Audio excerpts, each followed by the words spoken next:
बहुत समय पहले की बात है। एक गांव में महिंद्रा नाम का एक गरीब किसान रहता था। उसका बहुत छोटा सा परिवार था।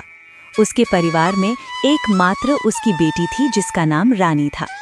बिरजू ने बहुत ही शौक से रानी को शहर में पढ़ने के लिए भेजा था। बिरजू की बेटी रानी बहुत ही गुणवान और होशियार थी। उसी गांव में ठाकुर प्रताप सिंह नाम का एक लालची और बेईमान जमींदार रहता था।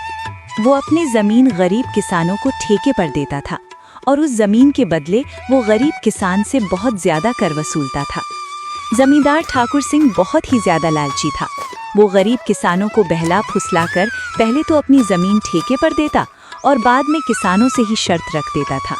इन गरीब किसानों की भी क्या जिंदगी है, बस 2 वक्त की रोटी के लिए दिन भर काम करते रहते हैं और पूरी जिंदगी 2 वक्त की रोटी के लिए तरसते रहते हैं। और मुझे देखो, मैं बस इन्हें आदेश देता हूँ और समय आने पर सारी फसल हमारे गोदामों में भर जाती है और ये गरीब किसान हमारे आगे जी हुजूरी करते रहते हैं और हमारे सारा काम करते रहते हैं। इसे कहते हैं दिमाग हो तो ठाकुर सिंह के जैसा, वरना ना हो। हाँ मालिक, आप तो यहाँ के जमींदार हैं और किसानों को अपनी मुट्ठी में रखते हैं। इनको कैसे इस्तेमाल करना है यह आप भली भांति जानते हो। मालिक, यहाँ क्या, अगल बगल की और भी गांव पर आप ही का राज्य है। आपकी मर्जी के बिना तो एक पत्ता भी नहीं हिलता। इसीलिए तो मैं यहाँ का राजा हूँ। मैं इन बेवकूफ किसानों को ऐसी ऐसी शर्त पर जमीन उधार दे रखी है कि मेहनत ये करते हैं और फसल में अपनी मुट्ठी में कर लेता हूँ। आखिर इनकी औकात ही क्या है मेरे सामने। जमींदार अपने नौकर से ये सब बातें कर ही रहा होता है, तभी उसके पास एक महिंद्रा नाम का एक गरीब किसान आता है जो बहुत दुखी और परेशान होता है।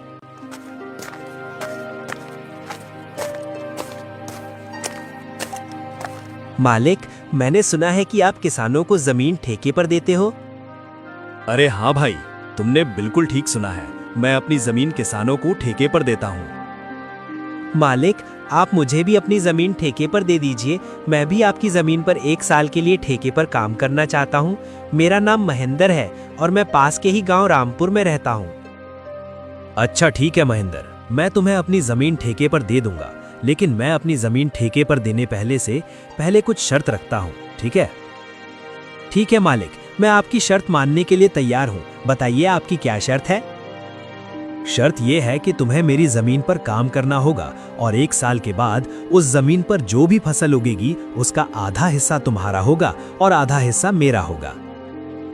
जी ठीक है मालिक, मुझे आपकी शर्त मंजूर है। जमींदार से जमीन की कागजी कार्रवाई करने के बाद महिंद्र अपने घर चला जाता है।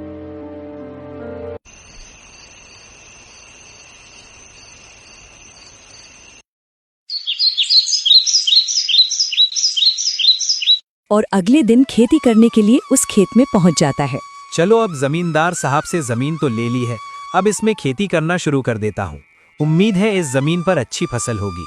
मुझे इस जमीन पर बहुत मेहनत करनी होगी, तभी मेरे लिए कुछ बच पाएगा। महिंद्र उस खेत पर दिन रात मेहनत करके फसल उगाता है। कुछ महीनों बाद गेहूं की फसल उगकर तैयार हो जाती है और महिंद्र गेहूं की फसल की कटाई शुरू कर देता है। महिंद्र के उगाए हुए फसलों की खबर जमींदार ठाकुर